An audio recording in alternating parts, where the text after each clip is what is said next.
सोमनाथ सूर्यवंशी यांच्या कुटुंबियांची भेट घेण्यासाठी खासदार ओमराजे परभणीला आलेले आहेत। आता रुग्णालयात सोमनाथ यांची आई आणि भाऊ हे दोन्ही या रुग्णालयात ॲडमिट आहे आणि या ठिकाणी भेट दिली आहे। आपण त्याच्याशी बाजूला खासदार साहेब परभणीला आले, तुम्ही तर कुटुंबियांची भेट घेतली, नेमकं काय भावना त्यांनी तुमच्याकडे मांडल्या?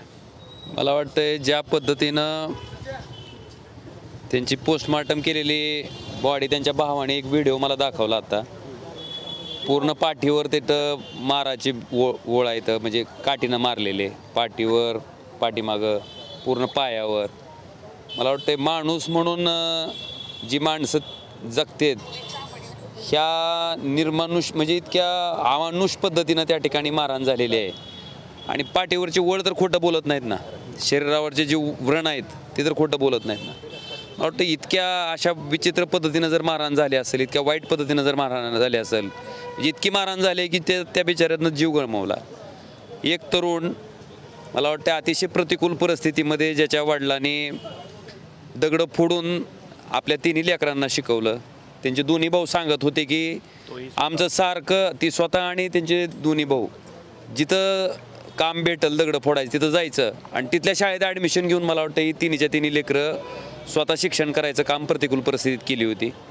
जे त्या ठिकाणी मयत झालेत सोमनाथ, त्यांनी अनेक कंपन्यामध्ये काम केलं होतं, आता PhDसाठी सुद्धा ॲडमिशन गेले होते। मला वाटतं एक गरीब होतकरू तरुण, ज्या माणसावर एक साधी NC सुद्धा नव्हती कधी आजपर्यंत कंप्लेंट झालेली, अशा तरुणाला इतक्या अमानुष पद्धतीनं मारहाण करणं आणि त्याच्यात त्याचा जीव जाणं ही अतिशय दुर्दैवी गोष्ट आहे, दुर्दैवी घटना आहे।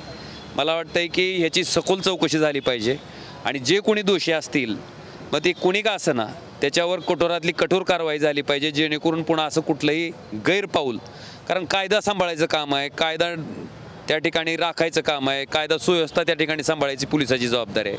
आणि तेच पोलीस जर कायदा हातात घेऊन अशा पद्धतीनं गुंडासारखी मारहाण करत असतील, मला वाटतं ते अतिशय चुकीचं आहे, गैर आहे आणि याचा करावा तेवढा निषेध कमी आहे। मुख्यमंत्र्यांनी काही वेळापूर्वी असं विधान केलं आहे की परभणी आणि बीडची घटना आहे ती सेन्सिटिव्ह आहे,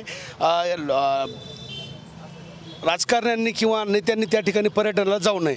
कसं पाहता मुख्यमंत्र्यांच्या विधानाकडे? एक लक्षात घ्या, एखाद्या कुटुंबावर अन्याय झाल्याच्या नंतर त्या कुटुंबाला आधार देणं, त्या कुटुंबाप्रती संवेदना व्यक्त करणं, ह्याला जर कोण राजकारण म्हणत असेल तर त्याच्यात बौद्धिक दिवाळखोरीचा तो भाग आहे। पर्यटनला म्हणजे अशा गोष्टीबद्दल बोलणं सुद्धा मला वाटतं दुर्दैव आहे।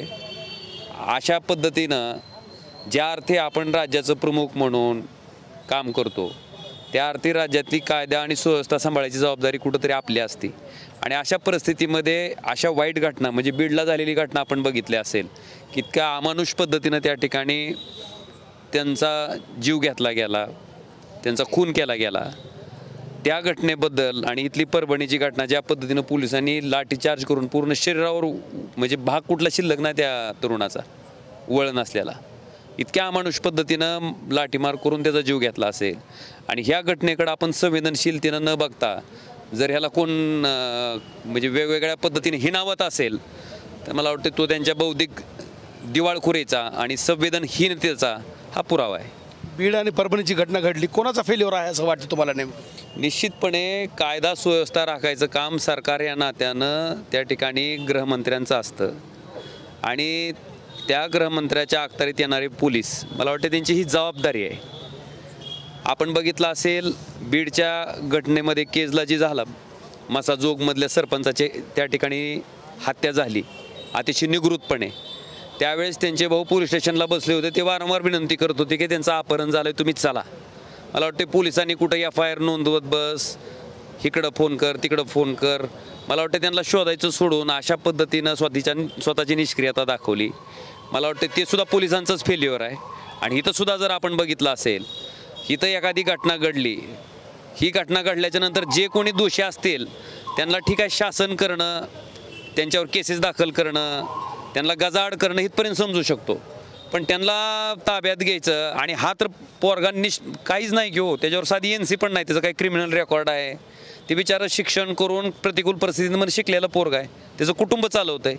मला वाटतं अशा पद्धतीनं त्यांना मारहाण करायची आणि त्याचा जीव घ्यायचा, हे कुणाचं फेल्युअर आहे? वाटतं ह्याचा विचार करणं गरजेचं आहे, ह्याचा तपास करणं गरजेचं आहे आणि जे कोणी दोषी असतील, माझं आता ह्याच्यात राजकीय बोलण्यापेक्षा माझं स्पष्ट म्हणणं आहे की ठीक आहे, प्रशासन म्हणून जर आपली काय चूक झाली असेल तर ती मोठ्या मनानं स्वीकारली पाहिजे आणि जे कोण दोषी असतील त्याच्यावर शासन केलं पाहिजे, जेणेकरून भविष्यात अशी घटना घडणार नाही ह्याची दक्षता मला वाटतंय एक सुज्ञ राजकारणी म्हणून प्रत्येक राजकारण्याची आहे, पदावर असणाऱ्या व्यक्तीची आहे, पद ग्रहण करणाऱ्या माणसाची आहे, ती त्यांनी पार पाडावी.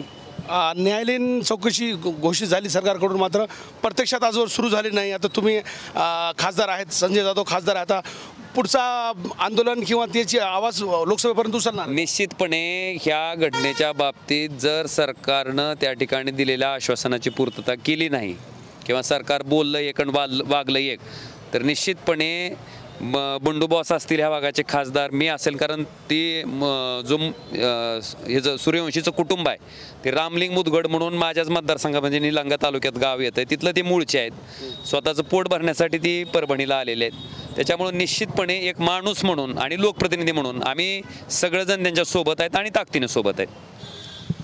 ओमराजे होते, पूर्ण ताकदीनं या कुटुंबाच्या मागे उभं राहणार असं या ठिकाणी त्यांनी विश्वास व्यक्त केला आहे. तर सखोल चौकशी होऊन दोषींवर कठोर कारवाई करण्यात यावी अशी मागणी या ठिकाणी त्यांनी केली आहे. कॅमेरा पर्सन अमित आडेसह नझीर खान, TV9 मराठी, परभणी.